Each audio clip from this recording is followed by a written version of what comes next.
Do you ever feel like you don't fit in?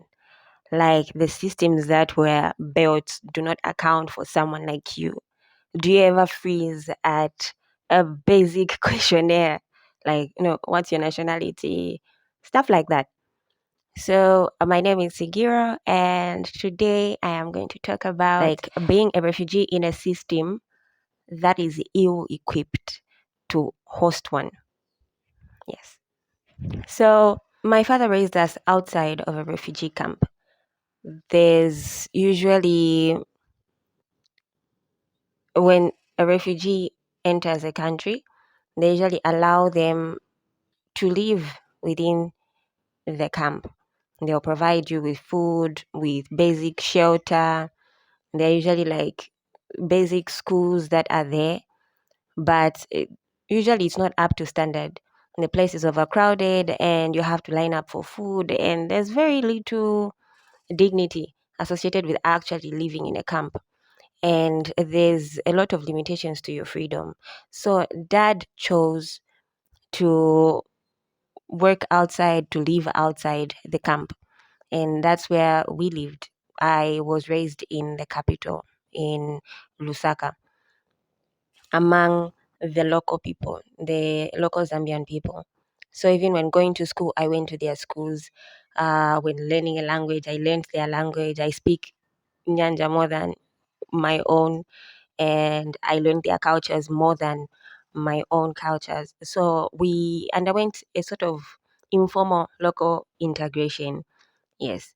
But the problem with that is that because I was the only refugee in most of those schools, the dreams they had, I had as well, without being aware of the roadblocks I would face if I continued identifying as a refugee and pursuing my education. Because there's this system of, if you get really good marks at the end of high school, the government will help to sponsor you throughout university. And so even when studying in school, I was studying with that in mind. And by the time I reached high school, I was okay. I used to be smart, should I say that? And I got the highest points necessary to go to university. And when I reached there with my like perfect score, usually like I would have been offered like a scholarship or something. But because I'm a refugee, that was the first time that I was like, it was a slap in the face to say, you're a refugee, you're different from the citizens that are there. That was the first time I actually felt it was where I reached, I reached the place for getting your acceptance form. And all that the others were doing, you go there with your ID and they'll give you the acceptance form. You go on and register for your classes. It was like the line was long, but once you get to the front, you show the lady your ID, she gives you the acceptance. It was like a less than 5 minutes process. So for me, the ID I had was a refugee card, and the refugee card is a small white card. And then I get there with my small white card, and she looks at it and she's never seen it before. And my friends were going there with like their green national registration cards. I didn't have that. And because she had never seen it before, I waited there. She had to call her boss. And then who called her boss? I ended up in the registrar's office with my white card and my results, and I couldn't get the acceptance later. And the thing is, I had chosen that university because it was a bit, it was away from home, and it had less riots, should I say. But because of that, I was most refugees who lived in the area went to UNZA, University of Zambia. So I think University of Zambia was better equipped to handle a refugee situation than where I had gone. I had gone to Copperbelt University. So I ended up being tossed around for like 2 weeks to be able to get the same acceptance later. So for that was like, it was a damp in my spirit. Like all the motivation I had gone with to all the motivation I had gone with to go and study and do my best just dwindled a bit. I still gave it my all, and I went through med school just like that. Right.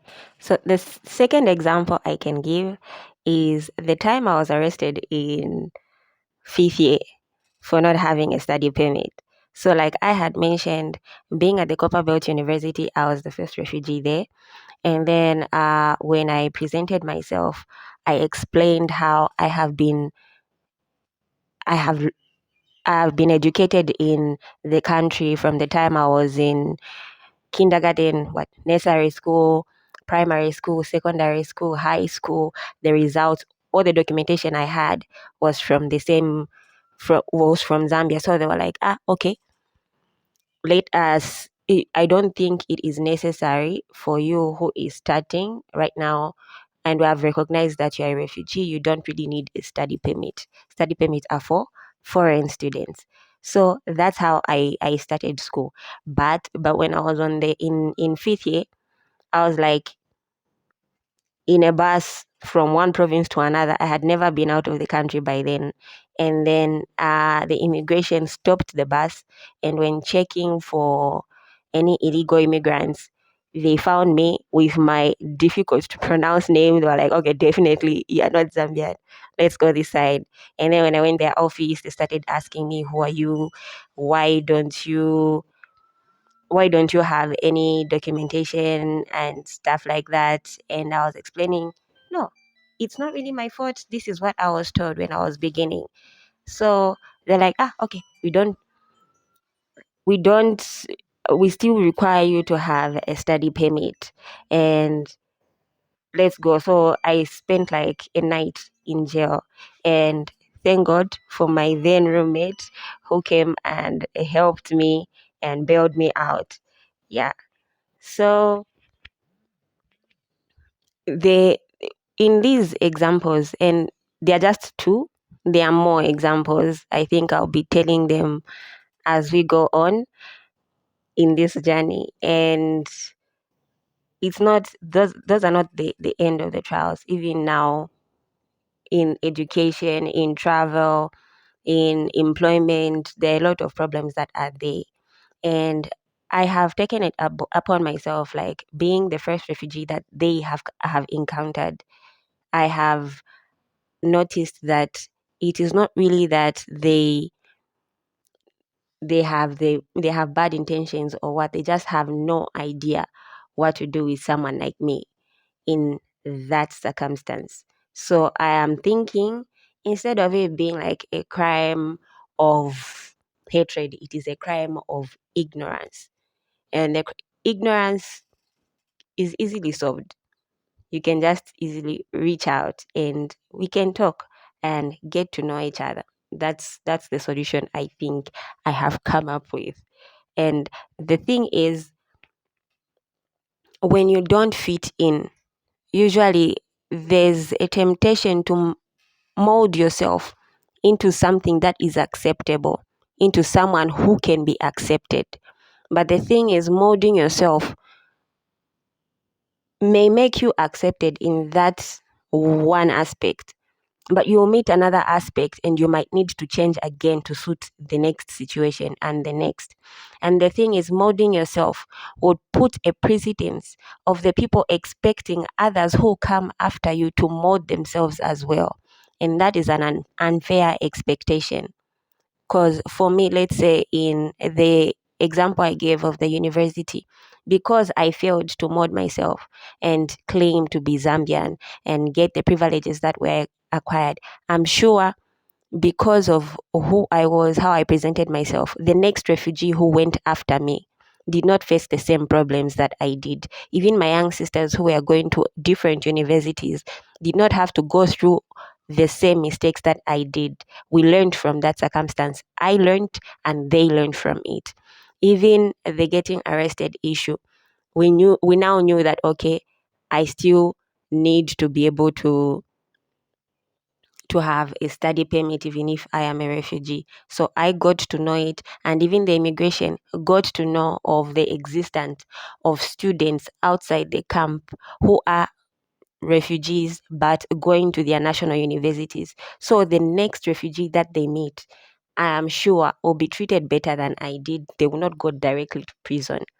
So when you find yourself in a situation that does not, that you don't fit in, sometimes maybe being a misfit is okay. Why are you trying to squeeze yourself when you're supposed to be outstanding? When you find yourself in a place you don't fit, why are you trying to mold yourself to fit that place? Trying to chip away of everything that makes you special so that you can blend in with the crowd. Sometimes being outstanding is the best option for you and for those who are coming after you. No one ever made an important change by following what others were doing. The path less traveled sometimes is the best one for you to choose.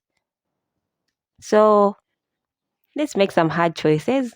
Let's choose to be ourselves and see what change can come of it. Thank you.